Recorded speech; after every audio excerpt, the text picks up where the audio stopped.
მოგესალმებით. ხო რა ვიცი, გარდა იმისა, რაც ცალსახად ერთ მნიშვნელოვანია, ალბათ არც არაფერს, რომ სახეზე გვაქვს სამწუხარო რეალობა, ადამიანები, რომლებიც საკუთარ თავს ხელისუფლებას ეძახიან, ჩვეულებრივ მოძალადეებად ერთის ხილ და მეორეს ხილ ძალადობის წამქესებლებად იქცნენ.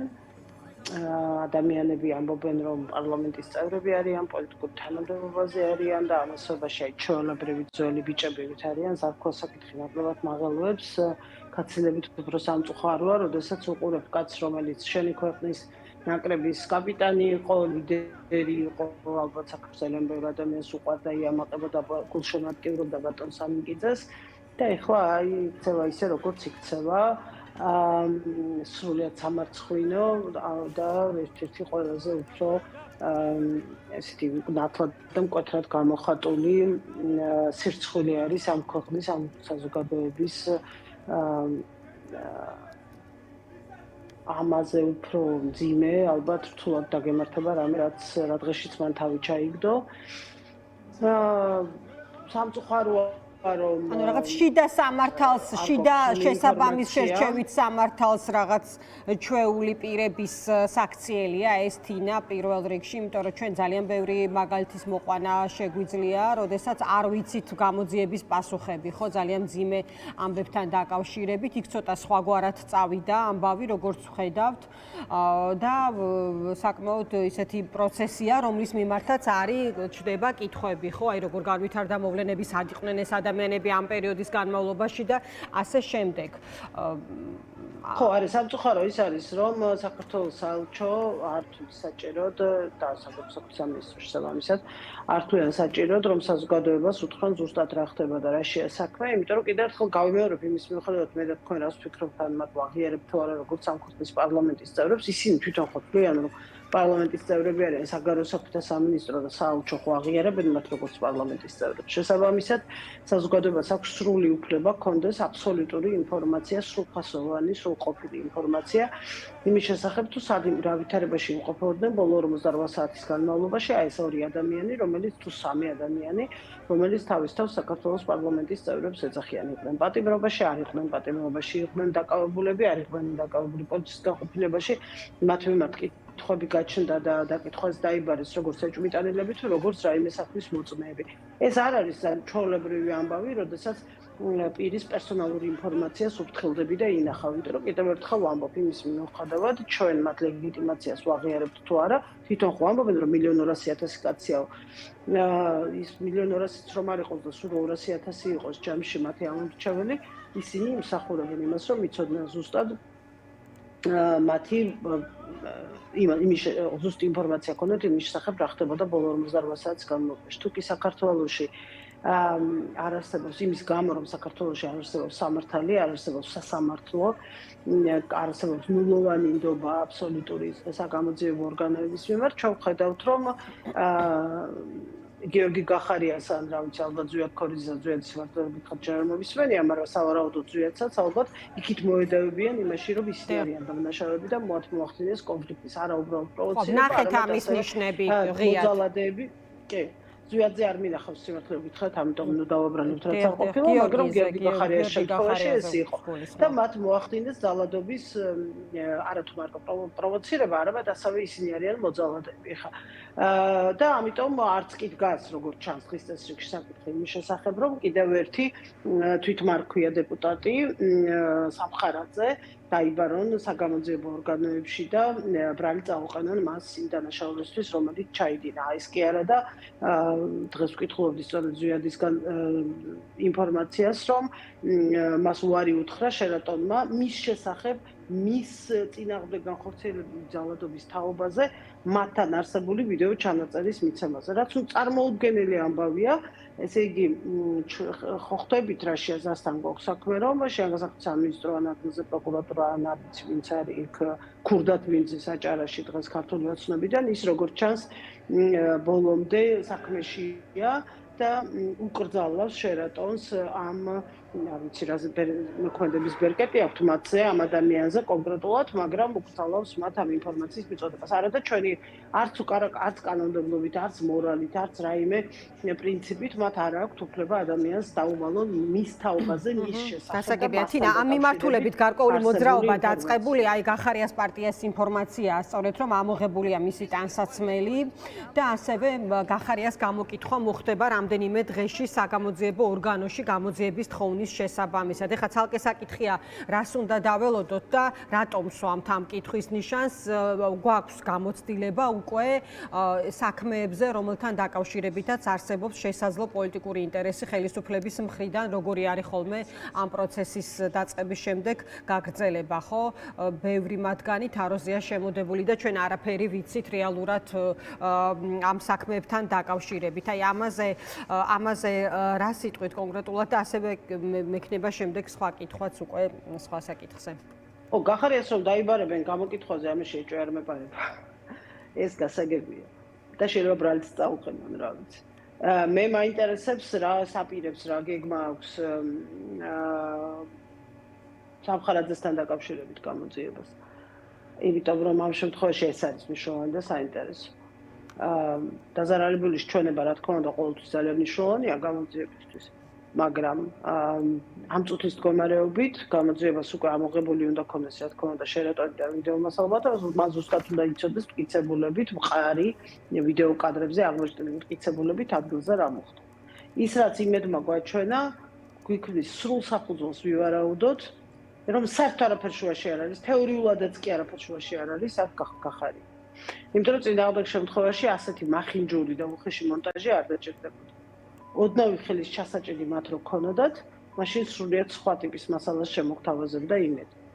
მაგრამ ის ფაქტი, რომ ის რამოდენიმე წამიანი ვიდეო, რომელიც შემოგთავაზეს, იწყება პირველივე გამხსნელი კადრი არის ის, როდესაც გახარია ისვის ამ პლასმასის ჭიქას, ანუ აი ესე გამოდის, რომ მანამდე არაფერი არ ხდებოდა და უცებ ცარიელ ადგილზე მასთან რა ქვია, კართან ხვდება ერთმანეთს ორი ადამიანი და მეორე იღებს და ჭიქას ესვრის პირდაპირ. არც შელაპარაკება ამანამდე, სიტყვა არ არის ნათქვამი, საერთოდ არაფერი არ ხდება და აი ესე უცებ გახარია გაგიჟდა და ცარიელ ადგილზე ისროლა ჭიქა. ხა მას ხوارავინ არ დაიჯერებს, გასაგებია წიწწრები, წუთები, რადგან არ არის, არ გვაჩვენა იმედმა. გასაგებია, რატომაც არ გვაჩვენა. გასაგებია, რომ იქ არის. ხო, ჯერ ერთი არ არის უწყვეტი კადრი, რაც თავისთავად იწვევს კითხვებს, ხო? მინიმუმ სრულ საჩენს, რომ სრული მასალა ინახოს. კი, ამის მერე გავაგრძელოთ, ესე იგი, პირველი კადრის შემდეგაც აღარ არის უწყვეტი ეს მასალა, იქ კიდევ არის მონტაჟი და უკვე შემდეგი კადრი არის, რომ გახარია არის იადაკს. ისევ, ანუ თუ აქ არ ყოფილა ძალადობა, ან თავით გამოცხადებული დეპუტატის მხრიდან, მაშინ გაუგებარია, რატომ არ გვაჩვენებენ შემდეგ კადრებს, ხო? აქაც იგივე შემთხვევასთან გვაქვს საქმე, იმიტომ რომ ყველა კადრი, ამ რამდენიმე ორი კადრის გარდა, სამი კადრის გარდა, რომელიც გვაჩვენეს, რომელიც ამ ვიდეო მასალაშია, უბრალოდ ამ ხელ სისხლის სამართლის დანაშაულში რაგვარია, სამხარაძეს და შესაბამისად ის იმედმა არ შემოგთავაზა. მოკლედ, იმის თქვა მინდა, რომ რეალურად ჩვენ, რა თქმა უნდა, არ გვაქვს მე პირადად არ გვაქვს იმის მოლოდინი, რომ ეხლა ვინმე სამხარაძეს ციხეში ჩასვავს იმის გამო, რითაც აუცილებლად უნდა დაისაჯოს და გვაქვს მოლოდინი, რომ პირიქით მზეამაღლობელი სასამართლო გაგრძელდება მძიმე ფორმებით და შეიძლება სისხლის სამართლის პასუხისმგებლობის რეალურად სისხლის სამართლის პასუხისმგებლობის დადგომამდეც კი მივიდეს. ეს გასაგებია, ეს არის რეალობა, რომელშიც ჩვენ ცხოვრობთ და ეს არ იქნება მოულოდნელი. მაგრამ ამასობაში მთავარი და მნიშვნელოვანი მაინც რჩება მთელი ამ ისტორიის მეორე ასპექტი, თუ ამ ყველაფერზე რა რეაქცია და რა რეაგირება ექნება ქართულ საზოგადოებას. ქუჩაში მყოფი ადამიანების რაოდენობა ამ ყველაფრის ფონზე იკლებს თუ იმატებს? ქუჩაში მყოფი ადამიანების ან სახლში თუ გნებავთ მყოფი ადამიანების პროტესტი, სიბრაზე იკლებს თუ იმატებს? ხელისუფლების გასტუმრების მოთხოვნილება უფრო მაღალი ხარისხის ნიშნულზე აღწევს თუ შიში კვიდრდება საზოგადოებაში. ეს არის სინამდვილეში საინტერესო საკითხები და საინტერესო თემები, იმიტომ რომ ქართული ოცნება როგორ იქცევა, ეს გასაგებია აქ უკვე სრულიად და ალბათ აქედან გამოსავალიც არის ხო თინა საინტერესო საკითხი სხვათა შორის გამოსავალთან დაკავშირებით კითხვები აქვს ყველა პოლიტიკურ ჯგუფთან თქვენ იცით რომ პასეს დელეგაცია იმყოფება თბილისში და მართავს შეხვედრებს და ევროსაბჭოს დელეგაციის წევრები გლდანში მივიდნენ ხდებიან ანდრო ჭიჭინაძეს და ზვია ცეცხლაძეს იყო ოპოზიციურ ჯგუფებთან შეხვედრა და ყველა პოლიტიკოს უსმინე ამ შეხვედრიდან გამოსულს და ისინი ამბობდნენ რომ არის კითხვა იმაზე რა არის აქედან გამოსავალი იმ ვითარებიდან რაც არის ახლა თინა ქვეყანაში. აი ამ გამოსავლის ძიების ტვირთი ვისზეა? ვის შეუძლია რომ მონახოს კომპრომისი, აჩვენოს არ ვიცი რა სიტყვაც თუ არ მოსწონთ უკან დახევა გამოსავალი ამ ვითარებიდან რა სურათთან გვაქვს ჩვენ ახლა საქმე? კი.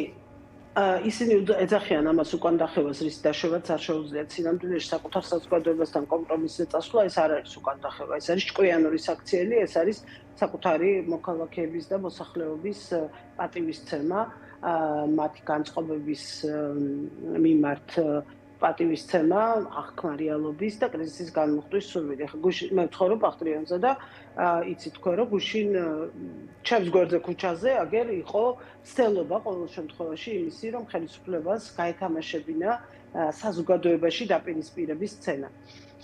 დოლიძეზე იყო ჩხუბი, სადაც ადამიანებს რომლებიც ბოიკოტი რა იყო და პროტესტს გამოხატავდნენ არსებული რეჟიმის და არსებული დარღვევების წინააღმდეგ და შეუერთდნენ გაფიცვას, მიუვარდნენ სხვა მოქალაქეები და იყო ხელჩართული ჩხუბი. ეხლა აქ იმის მიუხედავად მეორე მხარეს ვინ მიუვარდა მათ იყვნენ ისინი საჯარო მოხელეები რომელიც ამოიცნეს თუ არა იყვნენ წიწუშკები თუ არა იყვნენ კი ამოცნობილია მათი უმრავლესობა და ამას არც მერია უარყოფს სხვათა შორის უბრალოდ ჩვენ არ დაგვიწყიაო ამგვარი განმარტებაც მოვისმინე ხო, ვიცი რომ ამოცნობილები რა ზუსტად ამას ვამბობ, მაგრამ მიუხედავად იმისა იყვნენ თუ არა თქო საჯარო მოხელეები, თავისთავად ის რომ პირველი იმიჯი რომელიც ხელისუფლებას უნდა შეექმნა ამ ამბიდან რომ აი ორი გაბრაზებული ჯგუფი ადამიანების და ერია ერთმანეს და ჩხუბი მოხდა ხომ? მათ ხომ არ უთქვამთ დასაწყისში და თავიდან თავად რომ ესენი უი ბოდიში კალაძე არ გამოსულა და არ უთქვას რომ აი მერის თანამშრომლები იყვნენ და ბოდიში ვიხდი მათი საქციელის გამო, ისეთი რამე ჩვენ არ მოგვისმენია, ხო? ანუ ეს მუდმივი ცდელობა ქართული ოცნების მხრიდან რომ გაათამაშოს შთაბეჭდილებას შექმნას რომ საზოგადოებაში არის დაპირისპირება, საბოლოო ჯამში მიგვიყვას იქამდე რომ საზოგადოებაში გაჩნდება დაპირისპირება. ეს არის მათი ამოცანა და ეს არის მათი სურვილი და როცა მიქსეული წიტუშკა შეიძლება აღარ გაჩნდეს რაღაც, აღარ გახდეს რაღაც მომენტში საჭირო და ეს აგრესია რომელიც ყოველ წუთას, ყოველ წუთიერად, ყოველდღიურად იქნება ქუჩაში ქართული ოცნების წარმომადგენლების მხრიდან, რაღაც ერთგვარ ჩვეულებრივ ნორმალურ ამბად გადაიქცეს. ამიტომ ეს რომ არ მოხდეს, ამიტომ არის თქვენ კითხვაზე პასუხის ძიება ძალიან მნიშვნელოვანი და სრულფასოვანი პასუხის არსებობა, რომელზეც თავიდან ბოლომდე ხელისუფლება და ქართული ოცნება არის პასუხისმგებელი. მეორე მხრიდან შეთავაზება გაკეთებულია სალომე ზურაბიშვილის წინადადება არსებობს, მას ეს წინადადება და სიტყვები უკან არ წაუღია, რომ ის მზად არის დაждდეს მოლაპარაკების მაგიდასთან ბიძინა ივანიშვილთან. და ზუსტად აი ამ გამოსავალზე საზოგადოებასთან კომპრომისზე და არავის უკან დახევაზე საზოგადოებასთან კომპრომისზე და კრიზისის გადმუხტვაზე ილაპარაკონ. საზოგადოებას აქვს ერთი კონკრეტული მოთხოვნა, ეს არის არჩევნები არა კალენდარულად ჩანიშნული, არის ჩვეულებრივი თამდევი მოვლენა დემოკრატიებში, როდესაც ქვეყანაში არის კონსტიტუციური კრიზისი, პოლიტიკური კრიზისი, მის განმუხტვისთვის დემოკრატიულმა სამყარომ ერთადერთი ფორმა იცის. ეს არის არჩევნები. არა ქუჩაში მიქცევა ადამიანების ერთმანეთისთვის, არა თოფის სროლა, არა რევოლუცია, არამედ არჩევნები. არჩევნები არის კრიზისის განმუხტვის ერთადერთი ცივილიზებული გზა და ცივილიზებული საშუალება. როდესაც სასტუმროს ფოიეში ყოფილ პრემიერ-მინისტრს თვითგამოცხადებული პარლამენტის თავმჯდომარე, პარლამენტის წევრი თავს ესხმის ამას ბედავს ჩართულ კამერებზე და მე მის წინააღმდეგ გამოძიება არ იწყება, ამაზე მეტი ნიშანი ვის რა უნდა იმისი, რომ ქვეყანაში პოლიტიკური პროცესი არის ჩამოქცეული. პოლიტიკური პროცესი აღარ არსებობს, მოლაპარაკების მაგიდა არ არსებობს, საუბრის ფორმატი აღარ არსებობს. და ის ადამიანები, რომლებიც უნდა იყვნენ ინიციატორები მუდმივად ამ მოლაპარაკების მაგიდების და საუბრის ფორმატების, მუშტებით დარბიან, ხან მოქალაქეებს ცემენ უცხო ქვეყნებში, ხან საკუთარ ქვეყანაში. ამიტომ ერთადერთი გამოსავალი არის ამ მოლაპარაკების მაგიდის დაბრუნება, კიდევ ერთხელ ვამბობ, აქეთ მხრიდან ეს შეთავაზება არსებობს და ძალაშია, სალომე ზურაბიშვილის შეთავაზება არსებობს და ძალაშია, ის არავის გაუქმებია, ჯერი ბიძინა ივანიშვილზეა, ის ან ქვეყანას წაიყვანს კიდევ უფრო დიდი კატასტროფისკენ და იქითკენ რისკენაც ისინი მიისწრაფიან, ანუ რეალური სამოქალაქო დაპირისპირებისკენ, ან ყველაფერს გააკეთებს იმისთვის, რომ ეს აიცილოს თავიდან და პოლიტიკური კომპრომისი შედგეს. კი ბატონო, თინა, ერთი კითხვაც ჩვენ ძალიან ხშირად გვისაუბრია იზოლაციის საფრთხესთან დაკავშირებით, იზოლაციის საკითხზე ჩვენი ქვეყნის და რამდენად აღიქვამს ოცნება ამ საფრთხეს იზოლაციიდან გამომდინარე და მის შედეგებზე პირველ რიგში. აი ახლა ცნობილია რომ ხდება რომ დავოსის მსოფლიო ეკონომიკურ ფორუმში საქართველოს მონაწილეობას არ მიიღებს, BMG ავრცელებს ამ ინფორმაციას, ფორუმი როგორც ცნობილია დაიწყება 20 იანვარს და იყო კითხვა ადმინისტრაციისადმი, არის თუ არა მიწვეული საქართველოს დავოსის ფორუმზე და ამაზე არ პასუხობს ადმინისტრაცია. ფაქტი კი ის არის, რომ აი უმნიშვნელოვანეს ფორუმზე, სადაც ხდება მსოფლიო ეკონომიკების განსაზღვრა, კავშირების და ასე შემდეგ, კარგად იცის ჩვენმა მაყურებელმა რა მნიშვნელობის არის ეს ფორუმი, საქართველოს არ იქნება წარმოდგენილი. რისი მაგალითია ეს ყველაფერი და ამაზე რისი თქმა შეგიძლიათ? კი, ისევე როგორც არ არის დაპატიჟებული მეორე, ასეთვე ძალიან მნიშვნელოვანეს ფორუმზე, ანუ ყველა წელი იწყება ორი მთავარი პარალელური ღონისძიებით, ერთი ეს არის ეკონომიკაში და ეს არის დავოსის ფორუმი, საინვესტიციო გარემო, ვაჭრობა, ეკონომიკა, ფინანსური სექტორი, ეს არის დავოსი და მეორე ეს არის თავდაცვა უსაფრთხოება სახელმწიფოების გამძლეობა და სიმტკიცე მომეტებული საფრთხეების წინაშე, ეს არის მიუნხენის კონფერენცია.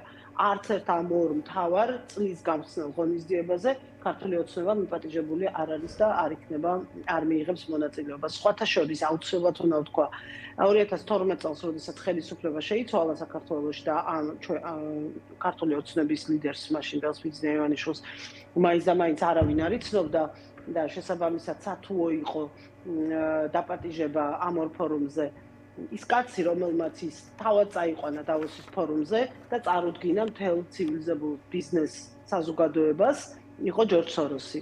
აი ჯორჯ სოროსი დღეს რო ძალიან ბევრს ლაპარაკობენ, მან წარადგინა დავოსის ფორუმზე ბიძინა ივანიშვილმა, მან გამოუგზავნა მოწვევა და მისი ინიციატივით და მისი მხარდაჭერით მოხდა მისი და იმდროინდელი მთავრობის წარდგენა დავოსის ფორუმზე. დღეს საქართველოს ხელისუფლებას საერთაშორისო ასპარეზზე მეგობრები აღარ ყავს. არც ერთ ბანაკში მეგობრები, რომლებიც შეძლებენ ასეთი ხიდი გახდნენ მასა და საერთაშორისო თანამეგობრობას შორის, იმიტომ რომ ყველა გადაიკიდეს, ყველა გადაინტერეს. ერთ-ერთი მეგობარი, რომელიც შეინარჩუნეს, მე მგონი თავადაც არ არის მიწვეული იმ დავოსის ფორუმზე, ზუსტად არ ვიცი, მაგრამ მე მგონი არ არის ბატონი ორბანი. სხვა მეგობარი მათ აღარ ყავთ. ეს არ არის კარგი ამბავი და წეღან რაზეც ვსაუბრობდით, მეორე ასპექტი აი ამ კრიზისის არის სწორედ ეს საერთაშორისო იზოლაცია. ერთია ის, რომ რატო გჭირდება ეს პოლიტიკური მოლაპარაკების მაგიდა და ფორმატი და სასწრაფოდ კვანძის გახსნა საქართველოში ამ კრიზისიდან. არის ის, რომ ქვეყანაში თავიდან ავირიდოთ პოლიტიკური დაპირისპირება და ქვეყანას თავიდან ავარიდოთ საერთაშორისო იზოლაცია. იმიტომ რომ დიდხანს გაგრძელდება ეს, მით უფრო კვეთრად ჩაიჭრება კავშირები საქართველოსა და დანარჩენ სამყაროს შორის და ამ კავშირების აღდგენა სულ უფრო და უფრო რთული გახდება.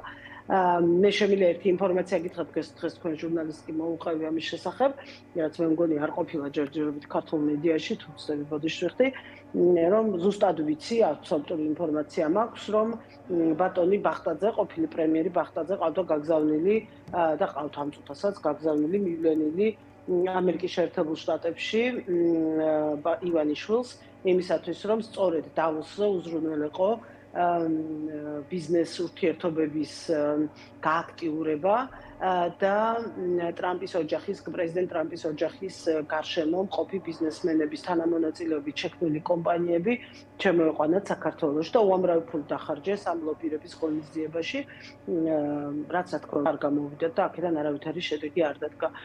და ის ფაქტი, რომ საქართველოში ახლა ბევრს ლაპარაკობენ მათი მომხრეები იმედიდან ხშირად გვესმის, რომ აი ვითომ არ აღელვებთ, არ აინტერესებთ რას ამბობს საერთაშორისო თანამეგობრობა მათზე, რა განცხადებები კეთდება ვაშინგტონში და ასე შემდეგ.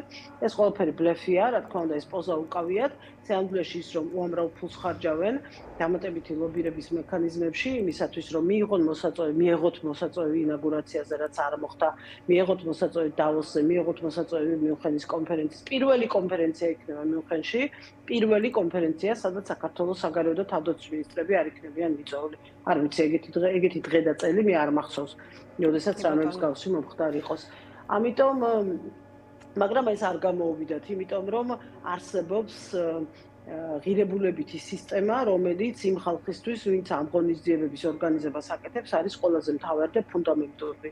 და ამ ღირებულებით სისტემას ურტყავს საფუძველშივე ქართული ოცნების დღევანდელი მმართველობა. და რა თქმა უნდა, მათი ადგილი ამ მაგიდასთან არ არის. დიდი მადლობა თინა, დაგემშვიდობებით თინა ხიდაშელი საუბრობდა დღის ამბების პირდაპირ ეთერში.